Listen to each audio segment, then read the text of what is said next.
In the kind of small town where everyone knows the sound of your front door, Amber still remembered the night Brandon left, because silence has a way of becoming louder than any goodbye. It happened without fireworks. No screaming. No dramatic scene for the neighbors to whisper about. Just a truck idling in the cold, headlights cutting through the dark like a blade. And a man who couldn't look her in the eye long enough to stay. He told himself it was the responsible choice. That leaving now would hurt less than staying and failing her later.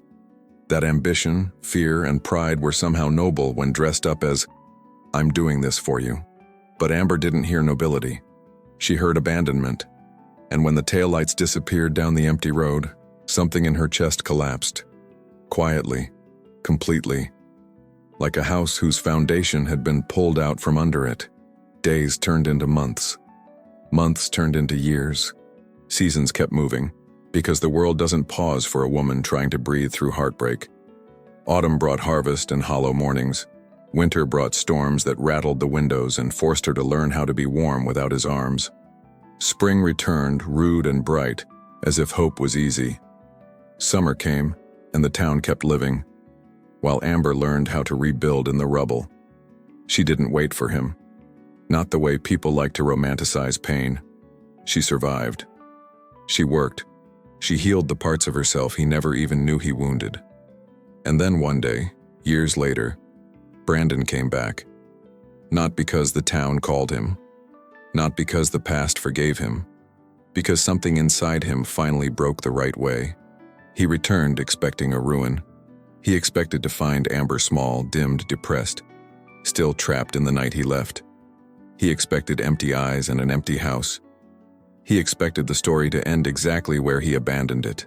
But when he stepped back onto that familiar street, with the wind carrying the scent of pine and distant rain, what he saw made his breath catch in his throat. Amber wasn't broken. She was transformed. She stood in the middle of her own life like someone who had been through fire and learned how to carry light. Stronger, calmer, unshakable, and somehow more beautiful than she ever was when she belonged to him. In that moment, Brandon realized the truth that would haunt him. He hadn't returned to rescue her.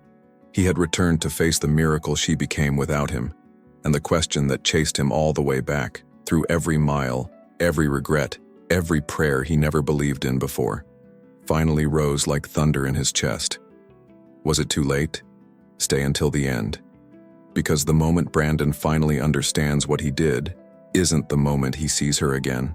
It's the moment Amber looks at him, without tears, without begging, without hatred, and shows him what real healing looks like, and what it costs to earn a second chance. If this story has already touched a wound you've tried to hide, don't leave now. Because you're about to witness the exact moment Brandon comes back expecting to find a woman destroyed, only to realize the miracle wasn't that he returned. It was that she was reborn. Stay until the end, because when Amber finally faces Brandon head-on, it won't be to beg for love. It will be to decide whether he deserves the life she built without him. And if you believe in second chances, but only when there's real change, subscribe to Redeemed Hearts and comment below. I choose healing. The first time Amber sensed something was wrong, it wasn't because Brandon said it. It was because he stopped saying everything. His laughter faded first, like a radio turning down in another room. Then his hands, usually warm and steady, started to feel distracted. He still kissed her forehead before bed, still asked how her shift went. But his eyes kept drifting beyond her shoulder, like he was watching a door. And Amber, who had learned to read people like weather, felt the storm forming. Their town, Briar Glen, was the kind of place that lived by routines and seasons. Mornings smelled like coffee and hay, and evenings belonged to porch lights. Amber worked at the small community clinic just off Main Street. It wasn't glamorous, but it mattered, especially when winter came hard. Brandon owned a construction company inherited from his father, expanding fast. He had the kind of ambition that looked like confidence from a distance. Up close, Amber could see it was fear dressed in a sharp suit. That week, the air felt heavy with unsaid things. A new contract had come in. Big city money, big city pressure. The kind of deal that could triple the company, change Brandon's entire future. His father had called it a once-in-a-lifetime door. But every door had a cost. and Amber felt it in Brandon's silence. When she asked if he was okay, he smiled too quickly and said, "I'm fine." And her heart whispered, "That's not true." On Friday night, Amber made his favorite meal to soften the edges of the week. Roast chicken, rosemary potatoes, cornbread still warm in the pan. The kitchen glowed golden, the windows fogged from the heat. She put on music low enough to feel, not hear. When Brandon walked in, he paused as if he'd forgotten how to belong there. He looked at the table like it was a memory already slipping away. Then he forced a smile, and it broke something in her chest. They ate, but the conversation never found its rhythm. Brandon chewed without tasting, nodded at the right times. Amber watched him the way you watch someone standing too close to a cliff. Finally, she put her fork down and said gently, "Talk to me." His jaw tightened, and his eyes flicked toward the hallway, toward the bedroom, like he needed distance even to tell the truth. Then he breathed out and said, "I got offered something." The words landed softly, but the weight behind them was brutal. He told her about the contract, the investor, the city office opening. He spoke like a man reading from a script, trying to convince himself. It would mean more stability, he said. More security. Amber nodded, but her body stayed tense, bracing for the hidden blade. "What aren't you saying?" she asked, voice calm but eyes sharp. Brandon looked down and whispered, "It's not here." Amber didn't panic. She didn't cry. Not yet. She asked the practical questions first. How long? Where? What about them? Brandon answered too fast, as if speed could outrun guilt. "A year, maybe 2. I'd come back, we'd make it work." Amber reached for his hand and he let her, but it felt like holding smoke. "You're not asking me," she realized quietly. "You're telling me." Brandon's eyes flashed, defensive, wounded, proud. "I'm doing this for us," he insisted, voice tightening. "My dad thinks if I don't take it, I'm throwing away everything he built." Amber swallowed hard, feeling the old shadow of his father in the room. It wasn't just ambition, it was inheritance. Pressure, approval, and Brandon had always been hungry for a love he had to earn. She knew that about him. She'd loved him anyway. "Then let's talk like adults," Amber said, gentle but firm. "We're a team, Brandon. You don't make life decisions alone."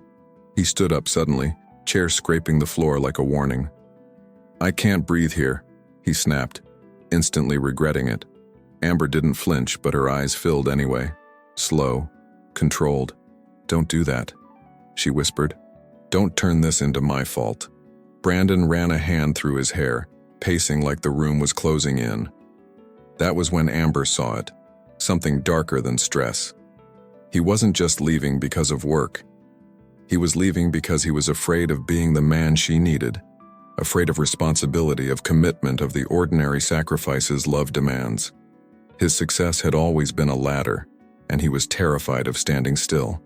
And Amber, steady, rooted, real, felt like a mirror he couldn't control. So he chose distance because distance doesn't ask you to grow. "Say it," Amber said, voice trembling for the first time. "Say what you're really planning." Brandon stopped pacing. His shoulders sagged like he was finally tired of himself. He looked at her, and in his eyes she saw regret forming before the act. "I think I should go alone," he said. "I can't drag you into this. I can't." He swallowed hard. "I can't promise I'll be enough." Amber stood up slowly, as if sudden movement might shatter her.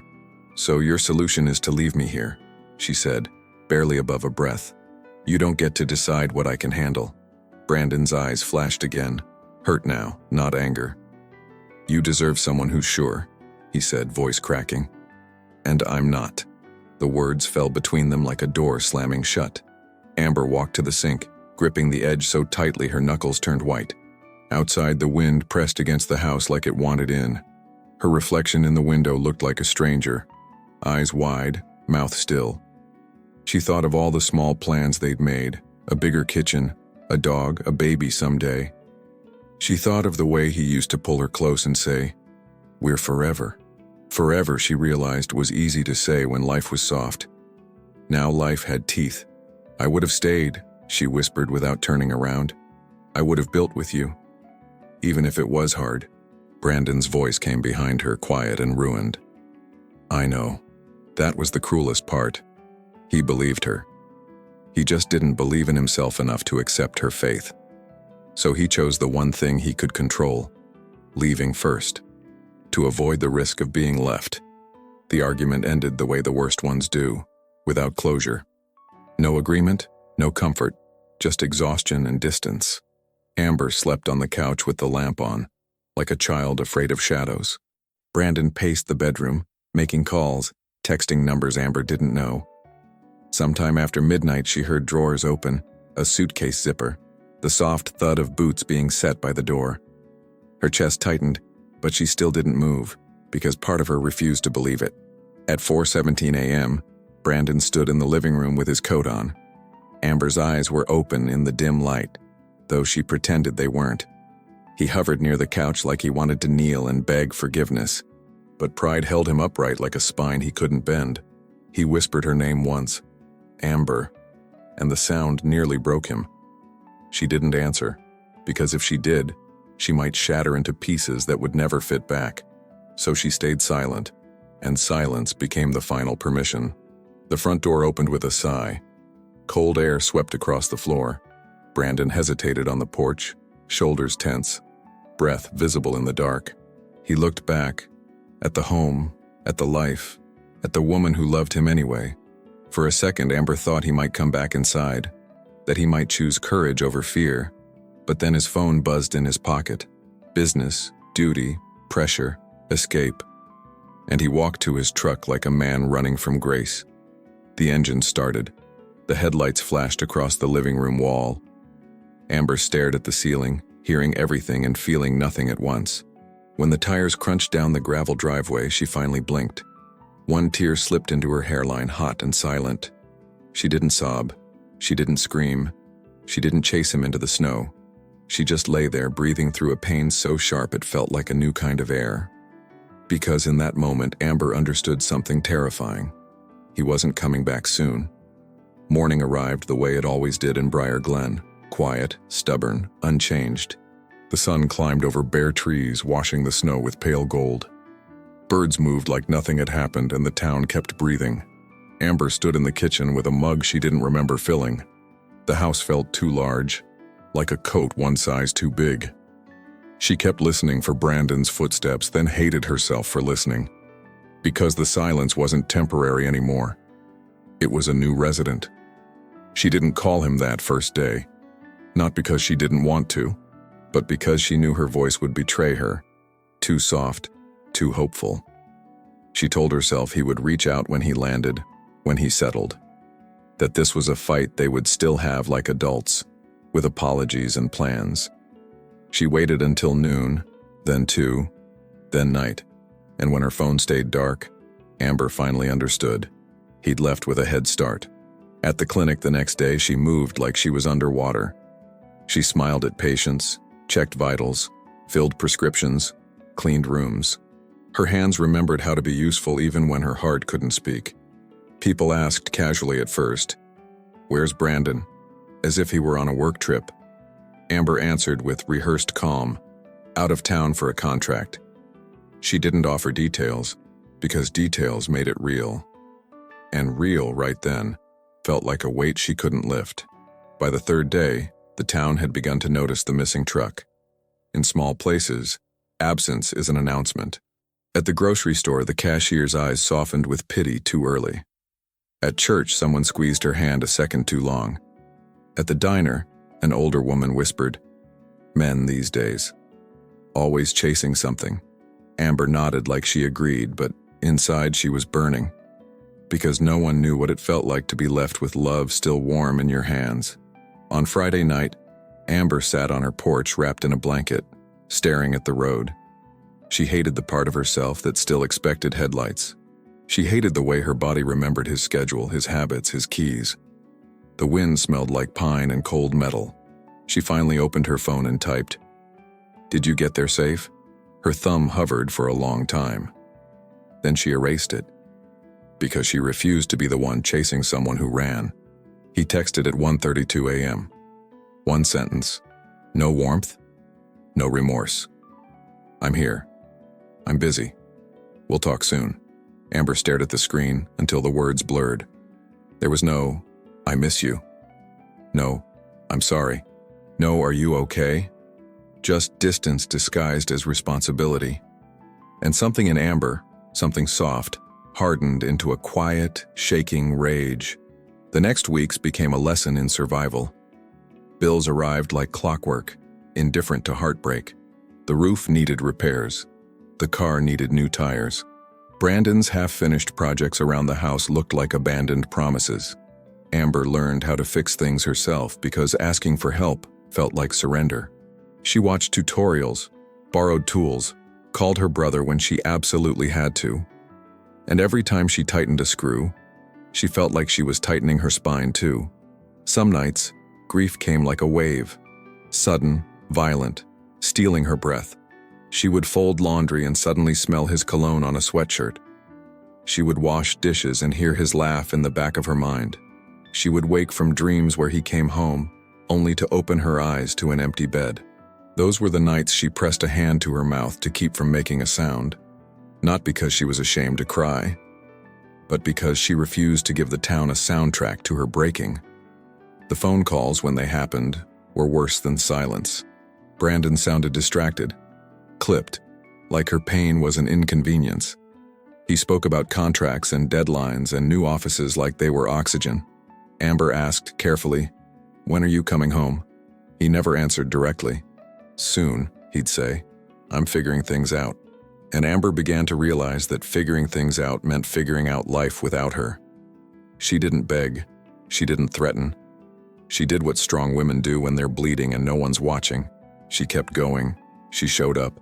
She worked double shifts when a nurse called out. She held the hand of an old man who was dying alone and whispered comfort she didn't feel.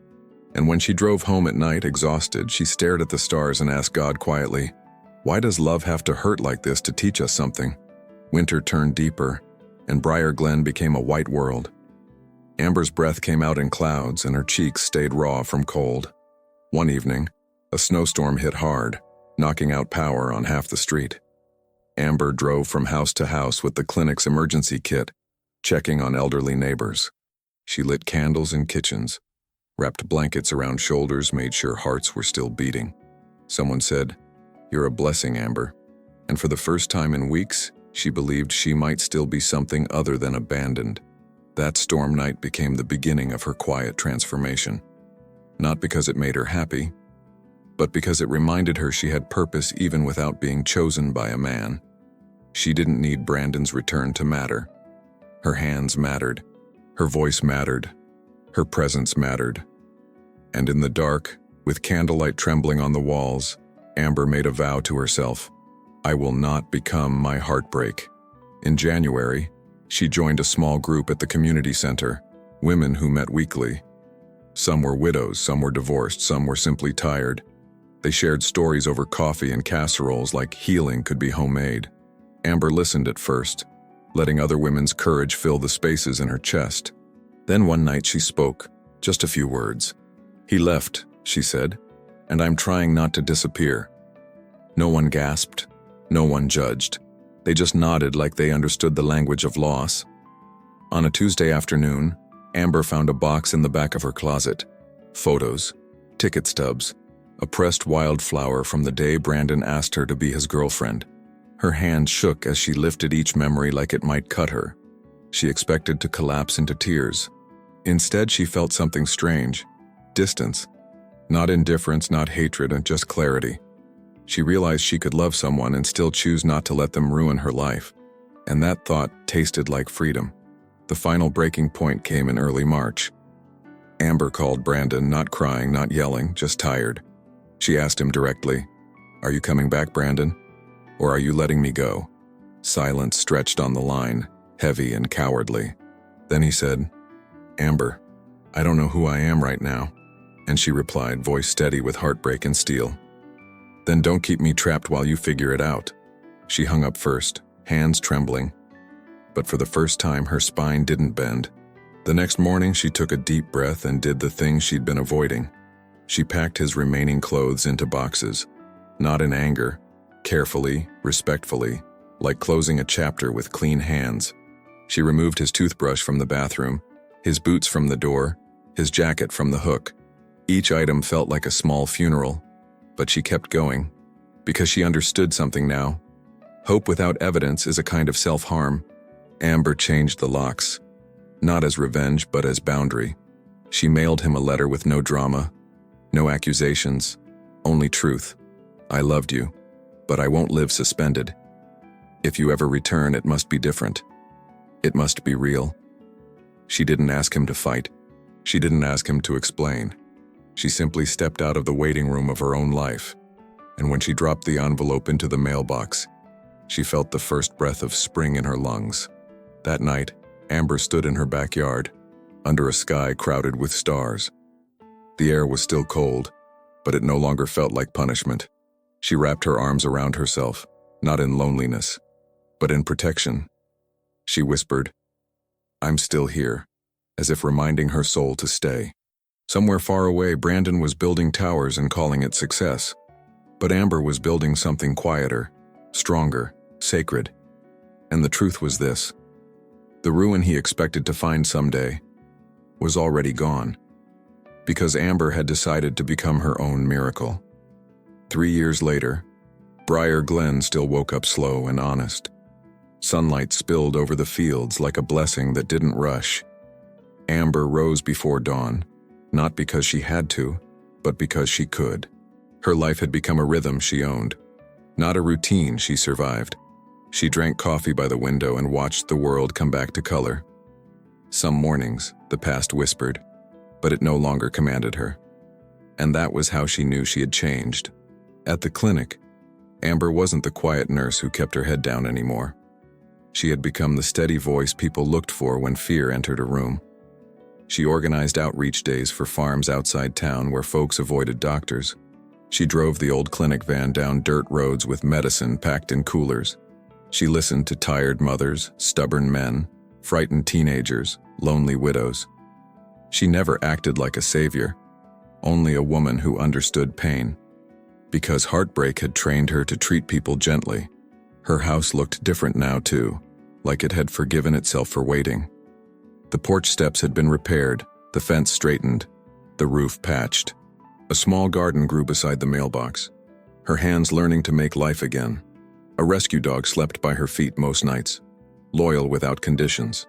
Inside, the walls held new photos, new memories, new proof of forward motion. Nothing screamed perfect, but everything whispered built.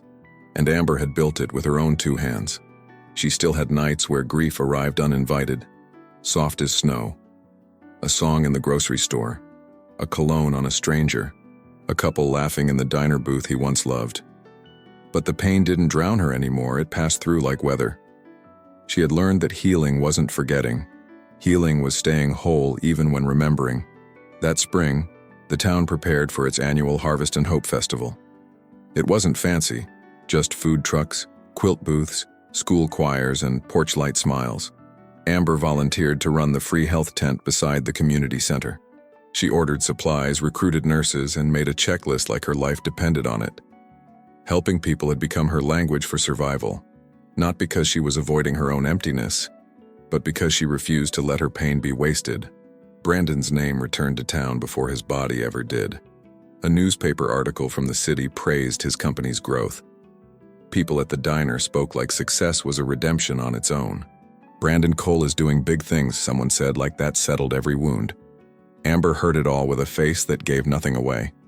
Inside, something tightened, then released. Because success had never been her question, character had. A week before the festival, a donation arrived at the clinic.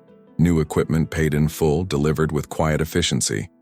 The invoice carried a name Amber hadn't seen in years. B. Cole Construction.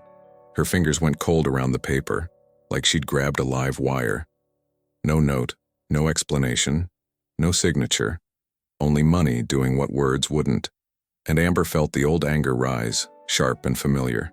That night she opened the drawer where she kept the letter she once sent him. The paper had softened at the folds, worn by the memory of her courage. "If you ever return, it must be different. It must be real." He had never answered, Not once. Not even with a sentence. So what was this now? An apology disguised as a delivery truck? She stared at the words until her eyes burned. And she whispered, "Don't come back with shortcuts." Dr. Elaine Mercer, the clinic director, noticed the tension in Amber's shoulders. Elaine had the kind of wisdom that didn't perform. It simply stood. She asked quietly, "Do you want to talk about it?" Amber shook her head at first, then exhaled like she'd been holding years. "I don't want to hate him," she admitted, voice low. Elaine nodded slowly, understanding the difference between hate and boundary. "Then don't," she said. "But don't let him rewrite the past either." 2 days later, a crash happened on the highway outside town. A pickup slid on wet pavement and hit the guardrail hard. The call came fast and Amber moved faster. She led the emergency response like she was born for pressure. Blood, rain, sirens. She didn't freeze, didn't crumble, didn't ask to be saved.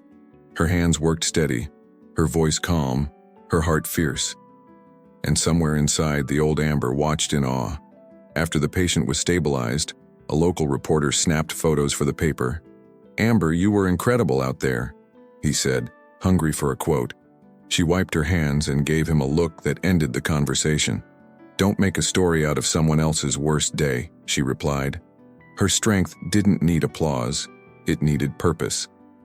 And that purpose had become her anchor. That evening, a storm rolled over Briar Glen like a dark thought. Thunder shook the windows and her dog pressed close to her leg. Amber lit a candle and sat at the table where Brandon once ate in silence. She didn't cry. She didn't pray for him to return. She prayed for her heart to stay clean even when it was cautious. Because love without wisdom was just a wound waiting to reopen. The storm damaged the community center roof the night before the festival. Water leaked over the hallway, soaking boxes of decorations and folding chairs. Volunteers panicked, voices rising, hands helpless. Amber showed up in boots and a raincoat, like calm could be handed out. She organized repairs, made calls, moved supplies, kept everyone breathing. Then the contractor arrived with materials already paid for, and the name on the paperwork struck her like lightning again. B. Cole Construction covered it, the contractor said, casual and unaware. Amber's mouth went dry as she stared at the receipt. So he hadn't just donated to the clinic. He had been touching the town with his money like it was an apology, a quiet claim, a silent return. Her anger burned hotter because part of it felt careful, as if he was trying to do good without demanding a door. Amber drove home with the receipt on the passenger seat like a warning sign. She could refuse the help, but the town would pay the price. She could accept it, and it would feel like letting him step closer. So she chose the hardest path, mature, clean, uncompromising. She called the contractor and said, "Tell him thank you for the community." Then she added, voice steady, "But that doesn't buy access to me." And when she hung up, her hands trembled, not with weakness, but with power. Later that night, she wrote one message and stared at it for a long time. Not romantic, not bitter, just true. If this is you, Brandon, don't hide behind deliveries. Do good because it's right, not because you want a way back in. If you ever speak to me again, come with humility, not strategy. She hit send, then set her phone down like she'd placed a boundary in stone. Her heart beat hard, but it didn't beg. The festival came, and Briar Glen glowed under strings of warm lights. Children ran with cotton candy, couples danced to a crooked local band. Amber worked the health tent, laughing with nurses and teasing old farmers. For a moment, life felt almost easy. Then she looked up and saw a black truck parked across the street. It was clean, expensive, out of place in the mud and laughter. And her breath caught like her body recognized the past before her mind did. The truck door opened and Brandon stepped out into the noise of the festival. He looked older, sharper around the eyes, like regret had matured him. He didn't smile like a man expecting forgiveness. He stood still as if he knew he was walking into the consequences. Amber watched him from beneath the tent lights, her face calm, her spine straight. When his eyes found hers, the world seemed to narrow to one silent point. And Brandon realized in one brutal second that she wasn't his ruin. She was his reckoning. The festival noise kept moving, but Amber felt time slow around her. Laughter became distant. Music blurred into a hum. Brandon stood across the street like a memory given a body again. He didn't wave, didn't perform remorse for the crowd. He simply looked at her, steady, stunned, like he had expected ruins and found a cathedral. Amber's pulse stayed calm, but her chest tightened with old echoes. Not longing, not weakness, just the sharp awareness of what he'd done. He started walking, not rushing, not hesitating either. Every step looked heavier than the last, as if the gravel remembered him. People recognized him in small ripples, heads turning, whispers forming. "Is that Brandon Cole?" Someone murmured near the pie booth. Amber kept her hands busy on purpose, organizing bandages, checking supplies. She refused to let the town see her flinch. If Brandon wanted a scene, he wouldn't get it from her. When he reached the edge of the health tent, he stopped. The warm lights above them threw soft gold across his face. Amber noticed details she hated noticing. How tired his eyes looked. How his jaw clenched like he was holding back words in shame. How his hands hung at his sides with nothing to hide behind. He wasn't the boy who left in the dark. He was a man who'd been shaped by distance. And Amber didn't know yet if that shape deserved space in her life. "Amber," he said, her name rough on his tongue. It wasn't romantic. It was reverent, like he knew he'd lost the right to say it easily. She lifted her gaze slowly, the way a judge looks at someone pleading. "Brandon," she replied, calm and clean. No softness, no anger. Just a name, returned the way he'd returned. Without invitation. The silence between them was so thick it made the air feel cold. "I didn't know if you'd be here," he started. Amber's mouth tightened faintly. "It's my town," she said. Those 3 words carried everything. My life, my work, my rebuilding, my ground. Brandon nodded, swallowing as if the truth struck him in the ribs. "I know," he whispered. "That's why I came." Amber's eyes sharpened. "Careful," she said quietly. "Don't say it like that. Because I came back for you had once sounded like love, until it sounded like entitlement." Brandon exhaled as if his own shame had weight. "I'm not here to pressure you," he said. "I'm not here to—" He paused, searching for a word that didn't lie. "To take anything," he finished. Amber studied him like she was reading a chart. Symptoms, history, risk. "Then why are you here?" she asked, steady. Not accusing, just honest. Brandon's eyes flicked down, and for the first time, the powerful man looked small. "I owe you a face-to-face," he said. "I owe you an apology that isn't a text message. I owe you the truth, without excuses." Amber held his gaze, refusing to protect him from the discomfort he deserved. She had waited once in the dark, with hope in her mouth. She had paid for that hope with years, so now she didn't rush to ease him. "Truth," she said. "Then start there." Brandon's throat worked, and his voice came out low. "I left because I was terrified," he admitted. "Terrified of failing you, terrified of being ordinary, terrified of being the kind of man who has to stay when it gets hard." Amber's expression didn't change, but something in her eyes tightened. "So you ran," she said, plain. He nodded once, shameful.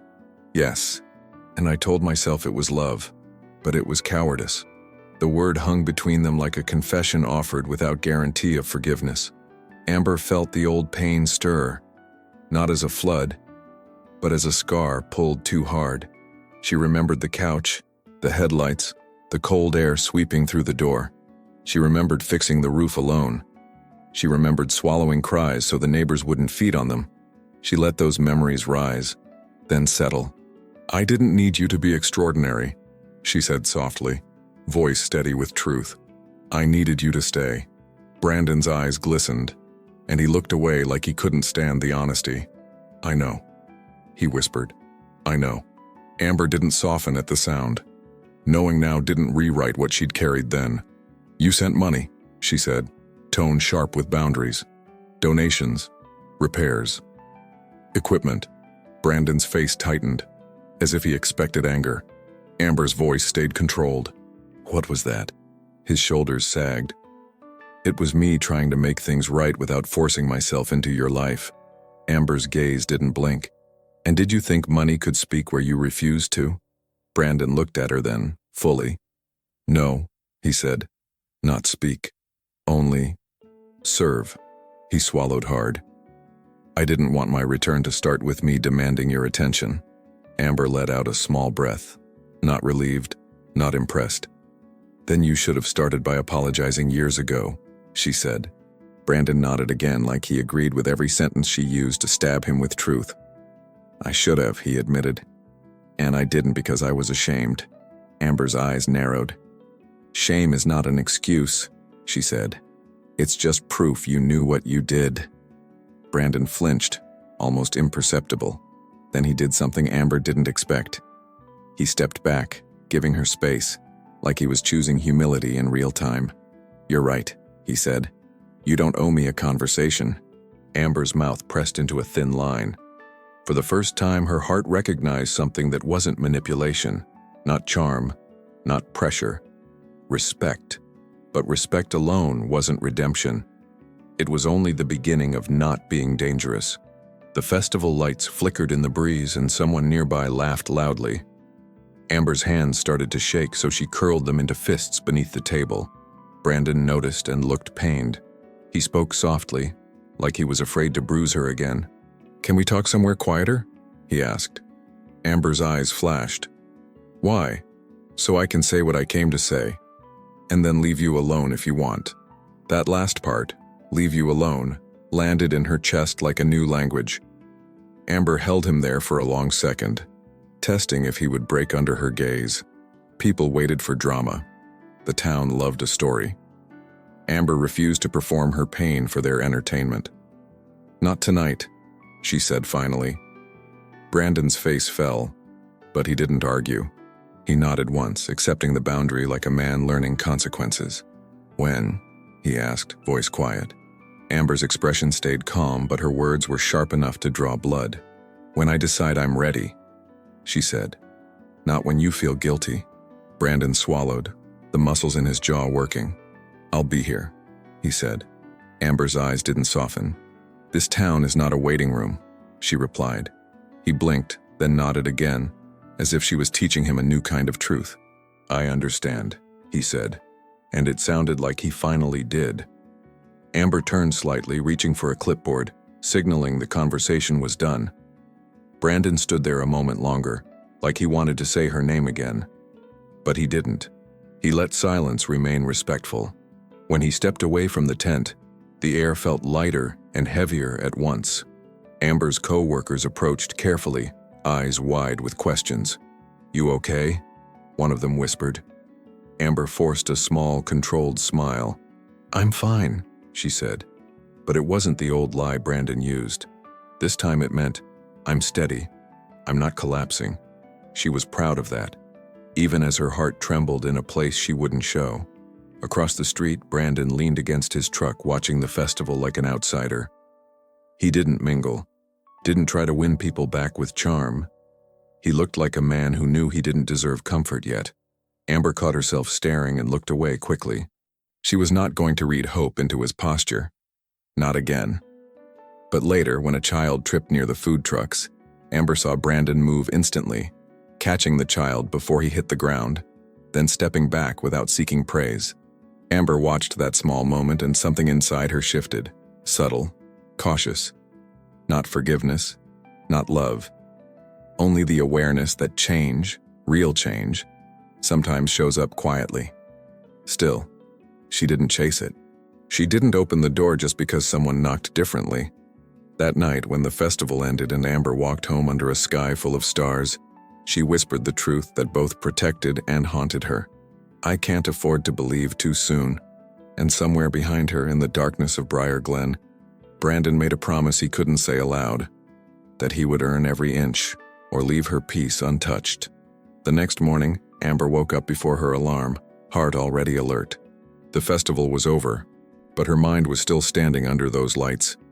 She lay in bed listening to the house, its creaks, its quiet, its steadiness. 3 years ago, silence had felt like punishment. Now it felt like ownership. She sat up, pressed her palm to her chest, and breathed slowly. Because Brandon's return was not allowed to steal her peace. At the clinic, she expected whispers. Briar Glen didn't waste time. News traveled faster than wind through cornfields. And sure enough, by the time she poured her first coffee, she caught it. Did you see him?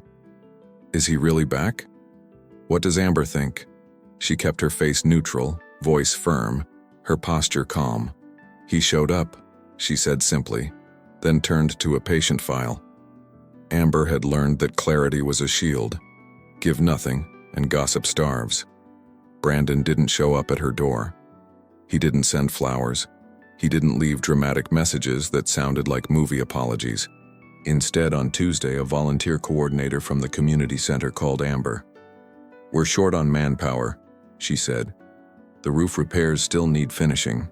Amber hesitated, then asked, "Who's helping?" There was a pause, then, "Brandon. He's here with a crew." Amber's stomach tightened, not with excitement but with caution, because this wasn't romance. This was territory. She drove to the community center after her shift, not to see him, but to make sure the job was done right. The sky was overcast, the air smelling like damp wood and early spring. When she arrived, Brandon was on a ladder, sleeves rolled up, hands dirty. He looked less like the man in the newspaper and more like the boy he used to be, the one who built things before ambition taught him to escape. He didn't climb down when he saw her. He just nodded once, respectful. And that restraint unsettled her more than any sweet speech could have. Amber stood with her arms crossed, watching from a distance. The volunteers around him worked easily, like no one knew the history in her chest. Brandon moved quietly, giving instructions, lifting beams, steadying boards. He wasn't commanding with ego. He was serving with focus. When a volunteer dropped nails, Brandon crouched to help pick them up without a word. No performance. No dramatic eye contact, just a man doing the work in front of him. Amber hated the part of herself that wanted to respect it. When the crew took a break, Brandon finally walked over. He kept 2 feet of distance like he'd measured her boundaries with care. "Hey," he said softly. Amber didn't smile. "Is this your way of apologizing?" His jaw tightened, then relaxed. "No," he said. "It's my way of not being useless." Amber's eyes narrowed. "You weren't useless. You were absent." The words were clean, not cruel, but they cut anyway. Brandon nodded like he deserved the blade. "I know." He didn't defend himself. That more than anything made Amber's pulse jump. "Why aren't you asking for anything?" she asked, blunt. Brandon's throat worked as he swallowed. "Because I lost the right to ask," he said quietly. Amber searched his face for manipulation, for the old pride. But what she saw looked like a man who had finally met himself in the mirror. He held her gaze without demanding comfort. "I'm not here to pressure you into forgiveness," he added. "I'm here to become someone who doesn't deserve to be left." Amber's breath caught, because that sounded like truth, and truth was dangerous. The following week, a tornado warning hit the county. Not uncommon in spring, but this one arrived with an ugly sky. The clinic opened emergency stations, prepping for injuries, power outages, panic. Amber worked overtime, moving with instinct, guiding frightened families. When the wind got loud, she checked her phone and found a message from an unknown number. "I'm at the clinic if you need help." She looked up and saw Brandon by the supply room door, carrying boxes. No spotlight, no grand entrance, just presence. Quiet, steady, unannounced. Amber's throat tightened with something she refused to name. During the storm, an elderly man slipped on wet steps outside the clinic. His head hit concrete, blood spreading fast. Amber ran out, pressing gauze to the wound, calling for a stretcher. Brandon knelt beside her without hesitation, holding the man's shoulders steady. He didn't speak unless asked. He followed Amber's instructions like she was the leader. When the ambulance arrived, Brandon stepped back, hands stained red, face pale. Amber looked at him and saw it. Fear. Not of blood. Fear of failing again. And yet he stayed. That mattered more than any apology he could have scripted. After the storm passed, Briar Glen looked bruised but breathing. Trees down, Power lines snapped, a few barns damaged. Brandon's crew worked through the night, clearing roads, fixing what could be fixed. Amber watched from the clinic doorway as his men hauled branches under floodlights. Brandon moved among them, sleeves dirty, eyes focused, voice calm. He wasn't doing it for praise. He was doing it because the town needed it. And Amber realized something unsettling. He wasn't trying to re-enter her life like a thief. He was trying to earn it like a man. Still, Amber didn't let that soften her too quickly, because she remembered the mailbox letter, the lock change, the empty bed. She remembered that consistency had to be proven over time, not in one heroic week. So when Brandon approached her outside the clinic at dawn, she didn't step closer. "You've been helpful," she acknowledged, voice controlled. "But don't confuse usefulness with healing." Brandon's eyes held hers, tired but honest. "I won't," he said. "I can't heal what I broke with 1 month of good behavior." Amber's shoulders eased a fraction, not in forgiveness, but in respect for someone finally speaking like an adult. 2 days later, Amber received a notice. A farmer's wife on the edge of town needed transportation to the hospital in the city. Her husband was stuck with damaged roads and a sick child. The clinic van was out of service. Elaine, the director, sighed. "We're going to have to call emergency transport." Amber looked at the clock, then at the woman trembling in the waiting room. And before she could stop herself, she heard a familiar voice behind her. "I can drive her," Brandon said. Amber turned sharply. "No," she replied immediately. Brandon didn't argue. "I'm offering," he said gently, not insisting. Amber's jaw clenched. Letting him help was letting him near. But refusing meant the woman suffered longer, and Amber had never been the kind of person who punished others for her pain. So she said, tight and clear, "Fine. But I'm coming." The drive to the city took 2 hours through roads still scarred by the storm. Amber sat in the passenger seat, arms folded, eyes on the windshield. Brandon drove carefully, hands steady on the wheel, radio off. The silence between them wasn't romantic. It was loaded. Finally, Brandon spoke, voice low. "I didn't come back to ask you to forget." Amber stared ahead. "Good," she said. "Because I won't." Brandon nodded once. "I came back to prove I've changed." Amber's lips tightened. "Change isn't a speech," she answered. "It's what you do when you're tired, when no one is watching, when it costs you something." Brandon's grip on the wheel tightened, then loosened. He took a breath as if admitting something painful. "I left because I thought I could outrun my fear," he said. "But all I did was carry it into bigger rooms." Amber glanced at him, surprised by the honesty. He continued, voice rough. "I built success to feel strong, but I still couldn't sleep without thinking of your face that morning." Amber's chest tightened, but she didn't rescue him with comfort. "That's what consequences feel like," she said quietly. Brandon nodded as if he'd been waiting years to hear that truth spoken aloud. They dropped the woman off safely, waited until she was admitted. Brandon didn't linger for praise. He stood by the wall, silent, hands in his pockets. Amber watched him and felt the strange ache of seeing someone humbled without theatrics. Outside, the city looked sharp and unfamiliar. Glass buildings, rushing people. This was the world Brandon had chased. And yet here he was, standing beside her in a hospital hallway, looking more human than he ever had under those big city lights. Amber hated how her heart noticed. Because hearts, she'd learned, could be reckless if you didn't keep them disciplined. On the way back, rain started to fall, soft at first, then heavier.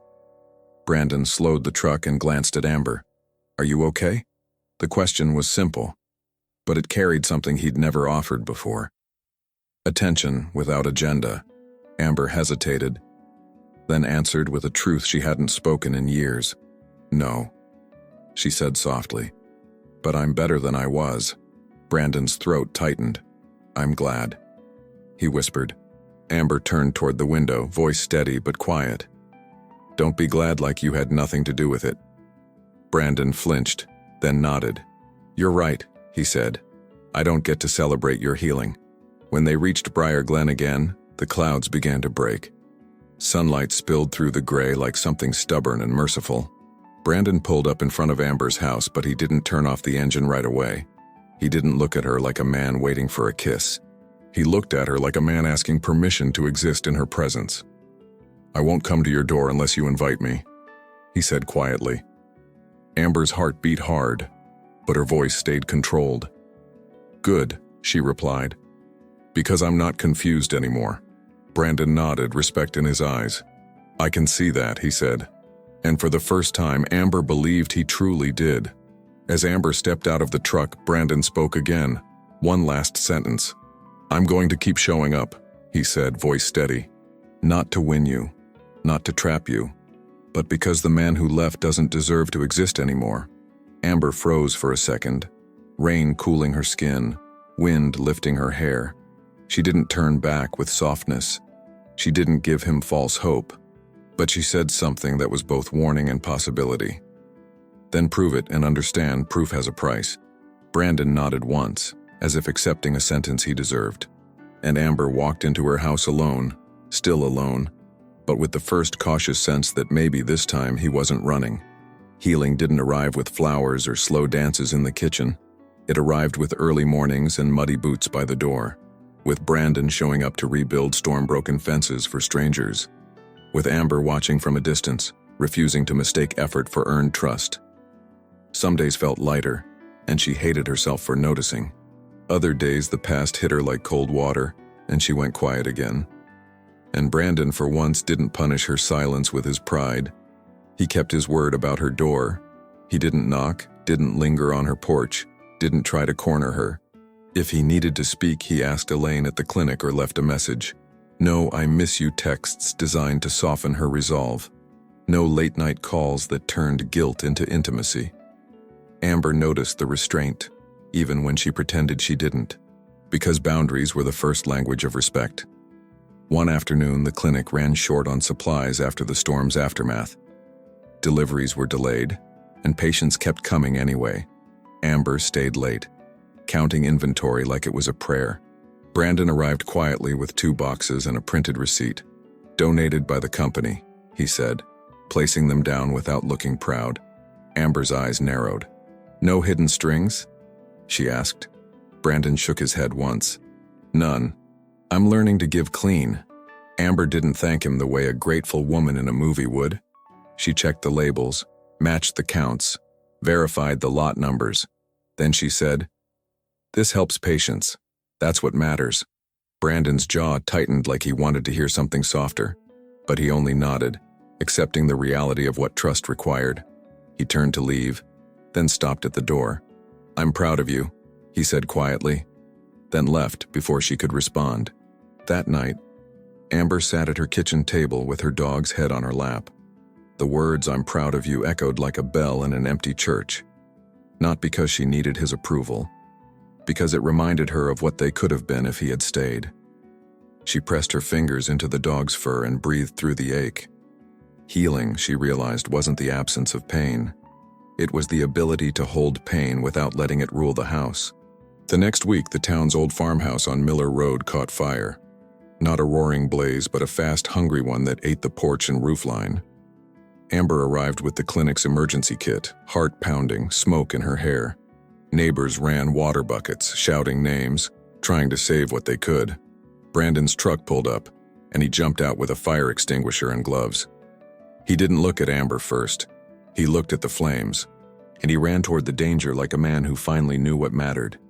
Inside the chaos, an elderly woman collapsed from the smoke. Amber knelt beside her, checking breathing, calling for oxygen.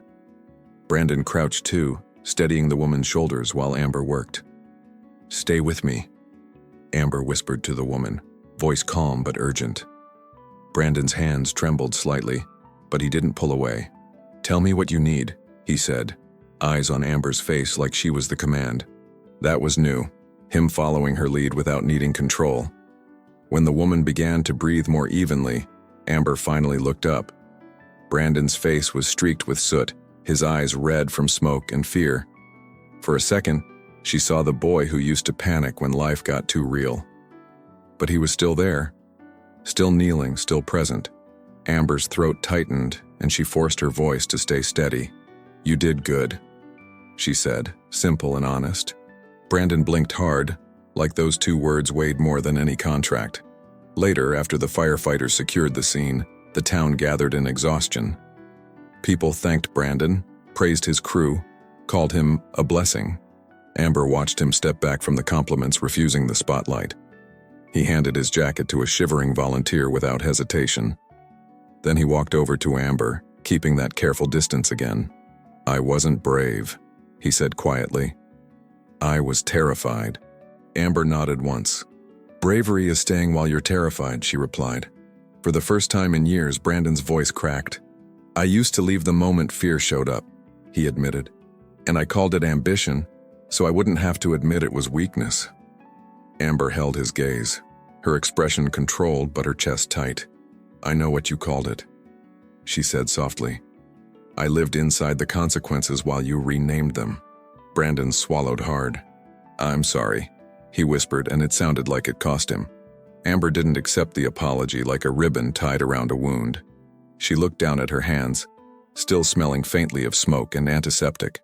"Do you know what the hardest part was?" she asked, voice low. Brandon's eyes didn't move. "Tell me," he said. "The hardest part wasn't missing you," Amber confessed. "It was realizing I could miss you and still have to survive you." Brandon's face tightened as if the truth finally found the place it belonged. He didn't defend himself. He didn't say, "But I was young," or "I didn't mean it," or "I was pressured." He just nodded like a man taking responsibility without bargaining. "I don't want to be someone you have to survive," he said. Amber's eyes glistened and she hated the softness threatening to rise. "Wanting isn't enough," she answered. "I need to see you choose it when it costs you something real." 2 days later, the cost appeared. A developer from the city offered Brandon a massive expansion contract. It would mean weeks away, bigger profits, bigger headlines, bigger distance. The kind of deal the old Brandon would have chased like oxygen. He came to the clinic, not to see Amber but to speak with Elaine. He offered to fund a new wing for rural outreach. No publicity, no naming rights. Then he asked one question. "Is Amber working today?" Elaine found Amber in the hallway and said, "He's here, and he looks different." Amber's stomach tightened as she walked to the office. Brandon stood when she entered, posture careful, eyes honest. "I got offered a contract," he said. "Big money, big city." Amber's expression didn't change, but her heart braced. "And?" she asked, voice flat, refusing to hand him hope. Brandon exhaled. "I turned it down," he said, "because it would take me away again." Amber stared at him, a long, silent beat. Turning it down didn't erase the past, but it spoke louder than regret. Brandon's voice was quiet, not dramatic. "I'm not trying to prove I can be a hero," he said. "I'm trying to prove I can be present." Amber's eyes narrowed, protective instinct rising. "Why now?" she asked. "Why didn't you choose presence when it mattered before?" Brandon's throat worked like he was swallowing something sharp. "Because I was addicted to running," he admitted. "And I thought success would make me safe from feeling small." He looked down, then back up with raw honesty. "I left you because you loved me with faith I didn't think I deserved." Amber's breath caught, and she hated that his words were finally mature. Brandon's eyes glistened. "I'm not asking you to trust me," he said. "I'm asking you to watch me." Amber felt the old girl inside her, the one who would have forgiven too fast. She held that part gently, like a child you don't scold, only guide. "You don't get a reunion," she said quietly. "Not yet." Brandon nodded, pain and acceptance mixing in his face. "I know," he whispered. "I'm not here for a reunion." He reached into his jacket and placed a folder on the table. "Clinic funding paperwork," he said. "Signed. No conditions. If you hate me tomorrow, it still stands." Amber didn't touch the folder right away. She stared at it like it was proof that change could be real and still not be enough. When she finally looked at Brandon, her voice was steady but soft. "This doesn't buy my heart," she said. Brandon nodded once. "I know," he replied. "It's not a purchase. It's repentance." Outside, the late sun broke through the clouds, spilling gold across the hallway floor. And Amber felt something unfamiliar. Fear, not of him returning, but of believing again. Amber didn't sleep much that night. Not because she was spiraling, because she was thinking. Healing had made her strong, but strength didn't erase history. Brandon's repentance felt real, and that was the problem. A fake apology was easy to reject. A changed man required a harder decision. Because if he was truly different, then Amber had to face her own fear. What if love returns, and I'm the one who can't? In the morning she ran. Not from him, toward herself. The gravel road behind her house cut through fields still damp from storm season. Her breath came fast, clean, steady. Each step reminded her of the years she survived without anyone carrying her. She had become her own shelter, and she wasn't going to burn that shelter down for nostalgia.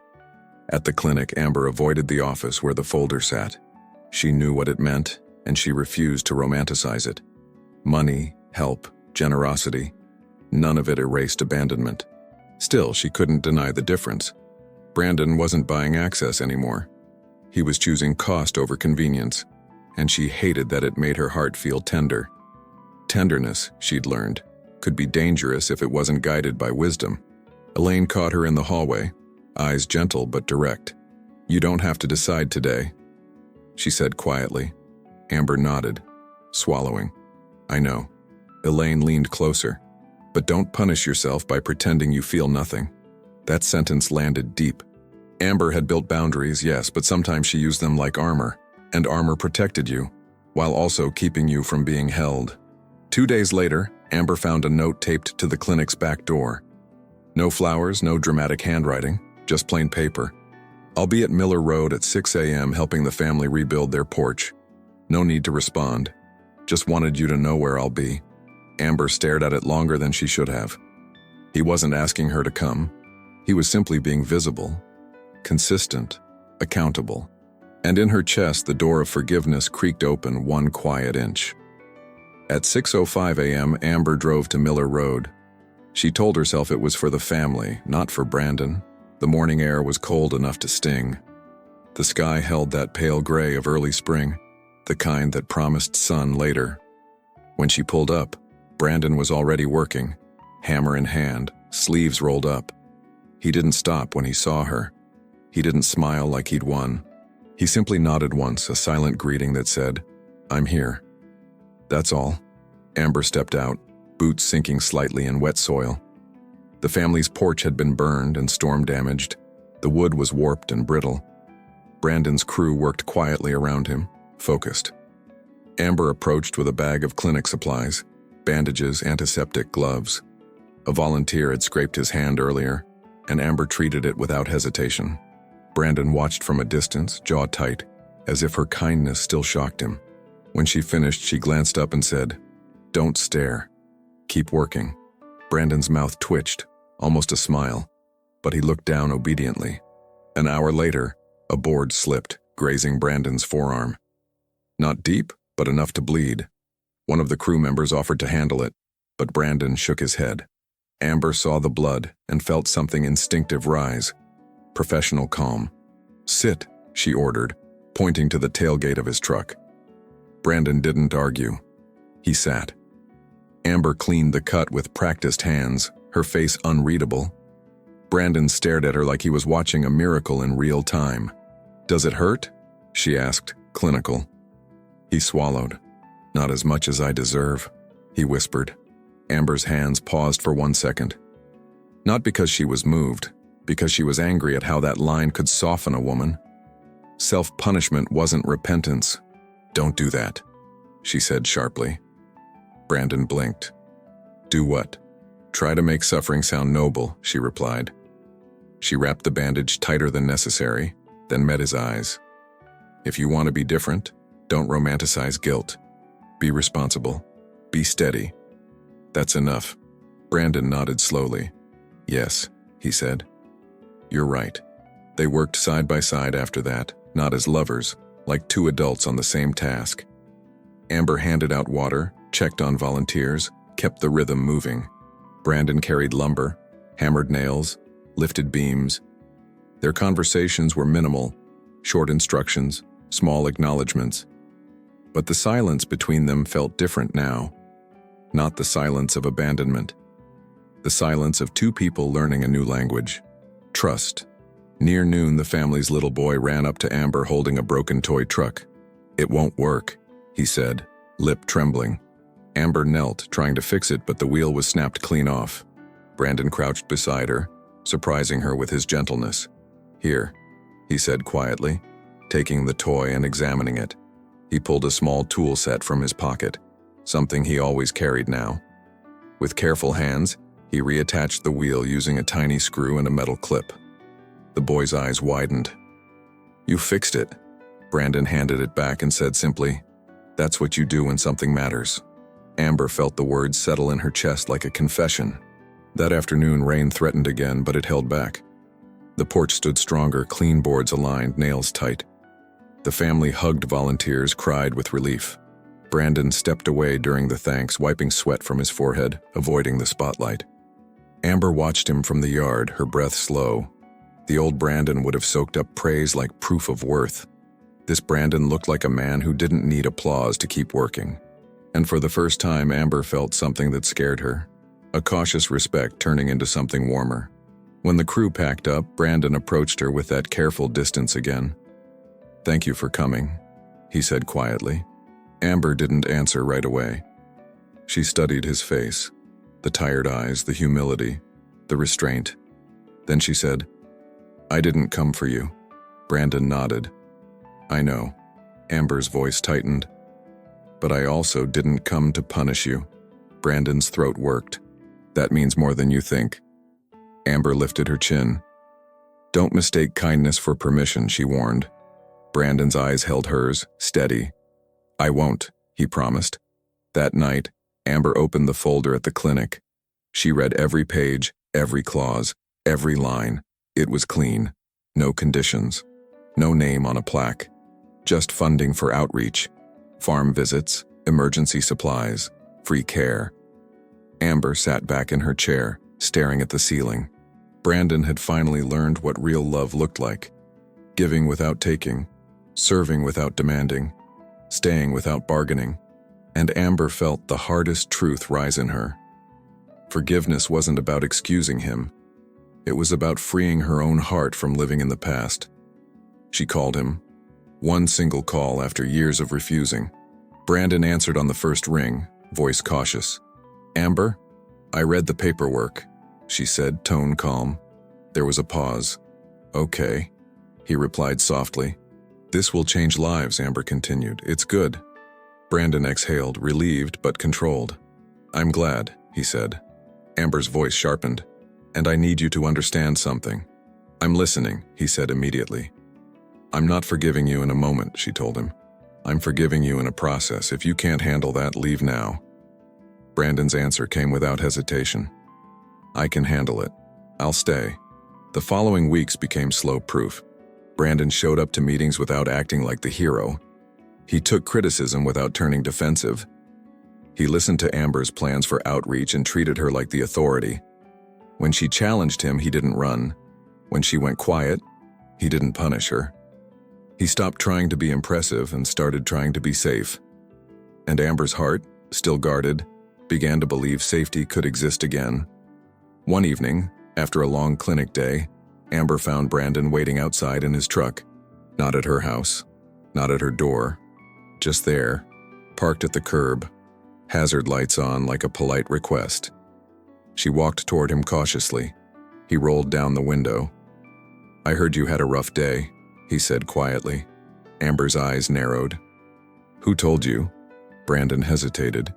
"Elaine mentioned you stayed late." "I didn't ask for details." That mattered. He wasn't collecting information like a strategy. "I brought soup from the diner," he added, lifting a container. "Not as a gesture," he said quickly. "Just because you don't eat when you're tired." Amber stared at him. Then she sighed, small, reluctant. "Fine," she said. "Hand it over." Brandon passed it through the window like it was sacred. Amber took it, and in that small exchange something softened. As she turned to leave, Brandon spoke one more sentence. Quiet, honest. "Amber, I don't want to be a chapter you survived," he said. "I want to be a man you can lean on without fear." Amber froze, soup warm in her hands, night air cool on her cheeks. She didn't turn back with a smile, but she did answer, steady, real, and trembling with truth. "Then keep proving you can hold weight," she said, "because I'm not falling this time. I'm choosing." Slowly. And Brandon's voice came soft through the window like a vow he'd live out, not just say, "I'll be worthy of slow." By early summer, Briar Glen looked like it had been forgiven by the sky. The fields turned green again, thick with new life. Wildflowers climbed the edges of fences like they had somewhere to go. Amber's outreach program finally launched, vans rolling out before sunrise. She watched the first team leave with clipboards and coolers, her throat tight. This wasn't a dream she'd waited for, it was a dream she'd built, and the fact that Brandon had funded it without owning it told her everything about who he was becoming. Brandon kept showing up in the ways that were hardest to fake. He listened more than he spoke. He asked questions that weren't about winning Amber back. They were about understanding the woman she had become without him. He showed up to town meetings, not as Brandon Cole the success story, but as a man willing to sit in the back, take notes, and lift chairs afterward. Amber watched him sometimes and felt a strange ache. Not for the past, but for what could have been if he had grown sooner. Still, she didn't hand him her heart like a reward. She tested time. She tested consistency. She watched how he handled frustration, how he treated people who couldn't benefit him. She watched him apologize to others when he was wrong, quickly, cleanly. She watched him keep his promises even when no one remembered he'd made them. And slowly, Amber's fear began to loosen its grip. Because she had learned the difference between a man who wants you and a man who is safe for you. The moment she finally allowed him into her house wasn't dramatic. It was a Wednesday evening, after a long clinic day. Her dog barked once when Brandon stepped onto the porch, then settled. Amber opened the door and said, steady and simple, "Come in." Brandon froze for half a second as if he'd been waiting years to hear that. He stepped inside quietly, careful like the floor might crack under history. Amber didn't offer romance. She offered a boundary. "This doesn't mean we're back," she said. Brandon nodded, voice low. "I know. It means you're letting me stand near you." They sat at the kitchen table, the same table where silence once hurt. Amber poured coffee. Brandon didn't touch anything without asking. The lamp threw warm light over worn wood and honest faces. "I need you to hear me," Amber said, eyes steady. Brandon leaned forward slightly. "I'm listening." Amber swallowed once. "I forgave you. In pieces," she said. "But forgiveness isn't trust. Trust has to be rebuilt." Brandon's jaw tightened. "Tell me what you need," he said softly. Amber looked at him like she was about to sign her name to something sacred. "I need consistency," she answered. "Not intensity, not speeches, just staying." Brandon's eyes glistened, but he didn't cry like a performance. He nodded like a man receiving a responsibility, not a gift. "I can do that," he said. Amber's voice stayed calm, but it trembled beneath the control. "And I need you to understand what you broke," she continued. "When you left, you didn't just leave a relationship. You left me to clean up a future you helped imagine." Brandon's face tightened with pain. "I know," he whispered. Amber held his gaze. "No. Don't say you know. Tell me what you see." Brandon swallowed hard. "I see you carrying everything alone," he said, voice rough. "I see you working, bleeding quietly, rebuilding while I was chasing applause." He took a breath like it hurt. "I see that you became stronger, and that you should have never had to." Amber's eyes filled and she didn't hide it. Not because she was weak, because she was brave enough now to be honest. She let one tear fall, then another, silent and controlled. Brandon didn't reach for her hand. He didn't touch her without permission. He simply stayed, still, present, breathing with her like a quiet witness. That was the miracle. He didn't demand closeness to prove love. He proved love by honoring her pace. 2 weeks later, the town held an evening fundraiser for the clinic outreach. String lights hung between trees behind the community center. A local band played slow songs, and people danced barefoot in the grass. Amber stood near the edge of the crowd, watching a mother laugh with relief. Elaine stepped beside her and said, "You did this." Amber's voice shook. "We did," she corrected gently, thinking of volunteers. Elaine's eyes softened. "Including him?" Amber didn't answer right away. Across the yard, Brandon carried chairs and moved tables without being asked. He looked up once, caught Amber's gaze, and then looked away respectfully. Not possessive, not entitled, just present. Amber finally whispered, "Yes, including him." That night, after the fundraiser ended, Amber walked to her car alone. The sky was velvet black, dotted with stars. She heard footsteps behind her and turned, ready to set a boundary. It was Brandon, stopping far enough away to be safe. "Can I walk you to your car?" he asked. Amber hesitated, then nodded once. "Okay," she said. They walked side by side through the quiet grass, their shoulders not touching. Brandon's voice was low. "I've been thinking about the word miracle," he said. Amber glanced at him. "Why?" "Because I used to think miracles were lucky," he replied. "But you're not luck, your work, your endurance, your grace." Amber swallowed. "Don't make me sound like a saint," she warned softly. Brandon shook his head. "Not a saint," he said. "A survivor who became light." They reached her car and Brandon didn't touch the door handle. He stood still, hands at his sides, eyes honest. "I want to say something," he said quietly. Amber's pulse tightened. "Say it." Brandon took a breath. "I'm not asking for your heart," he said. "I'm asking for the chance to spend the rest of my life earning trust." Amber's eyes searched his face for the old Brandon, the one who wanted quick comfort, fast forgiveness, instant reunion. But what she saw now was patience. And patience was expensive. Only someone truly changed could afford it. Amber's voice came out soft, but steady. "I'm afraid," she admitted. Brandon nodded like he honored the truth. "I know," Amber continued, eyes shining under the string lights behind them. "I'm afraid that if I let you in, I'll lose myself again." Brandon's throat tightened. "You won't," he said gently. Amber's eyes sharpened. "Don't promise what you can't guarantee." Brandon took a breath. "You're right," he said. Then he spoke with mature clarity. "I won't ask you to lose yourself. I'll love you in a way that protects who you are. And if I ever start becoming the man you have to survive again, you have full permission to walk away." That sentence hit Amber deeper than any romance line ever could, because it wasn't possessive. It was accountable. Amber stepped closer, one small step that carried years. Brandon didn't move. He didn't reach. He waited like a man who had finally learned that love doesn't grab.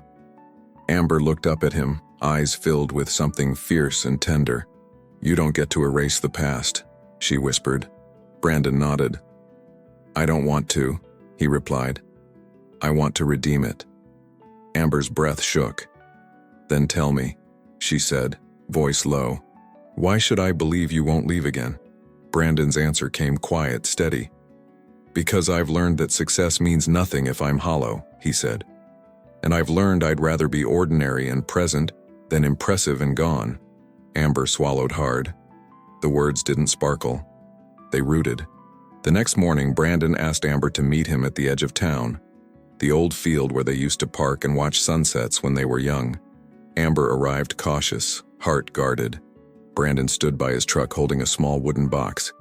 He didn't get on one knee immediately. He didn't make a scene.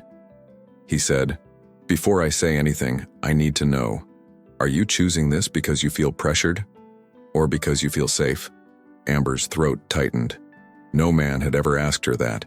She stared at him and answered with truth. "I'm choosing this because you've been consistent." Brandon nodded, eyes wet. "Then I can speak." He opened the box. Not an extravagant diamond, not a flashy display.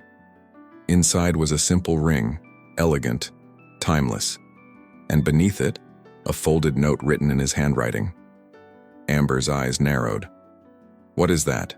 Brandon's voice shook, but he stayed steady. "It's a promise I'll live out," he said. He handed her the note first. Amber unfolded it and read, I will stay when it's hard. I will tell the truth when it's uncomfortable. I will love you with actions, not performances. And I will honor the woman you became when I didn't deserve to know her. Amber's breath caught, tears rising again. Brandon didn't kneel like a man demanding a yes. He stepped closer and held the ring in his open palm, an offering, not a claim. I don't want to be your past, he said softly. I want to be your partner. Amber's chest tightened with the weight of the moment. She thought of the years she rebuilt herself. She thought of every time she chose dignity over desperation. She thought of the fear that still lived in the corners of her heart. Then she looked at him and said the most powerful word a healed woman can say. Slow. Brandon nodded immediately. Slow, he agreed, voice thick. We can call it an engagement, or a beginning. Whatever makes you feel safe. Amber's tears fell, but her spine stayed straight. Brandon reached out, not to grab her, but to offer his hand, palm up, waiting for her permission. Amber stared at that hand like it was a bridge. Then she placed her fingers in his. The touch was gentle, careful, reverent. Brandon's eyes closed for a second like he was grateful for something he didn't deserve. Amber whispered, "This doesn't mean you own me." Brandon opened his eyes and said softly, "I know. It means I get to protect what's precious." Amber's throat tightened, because that sounded like love without ego. Later that evening, the town's sunset spilled orange across the fields. Amber stood with Brandon beside the truck, the wind lifting her hair. He didn't talk much, he didn't rush kisses. He simply stood close, letting presence speak. Amber finally turned toward him, her eyes shining. "I don't know how to be in love without fear," she admitted. Brandon's voice came soft. "Then let's learn together," he said. Amber stepped closer, closing the last inch of distance with her own choice. Brandon waited, still waiting, for permission. Amber lifted her face, and for the first time in years, she trusted her own decision. Their kiss wasn't frantic. It wasn't the kind that tries to erase history. It was slow, deep, and real. Two people meeting after a long war. Amber's hand rested against Brandon's chest, feeling the steady beat of a man who stayed. Brandon held her gently, like she was something holy, not something to possess. The wind moved through the field like a soft hymn, and Amber realized the miracle had never been his return.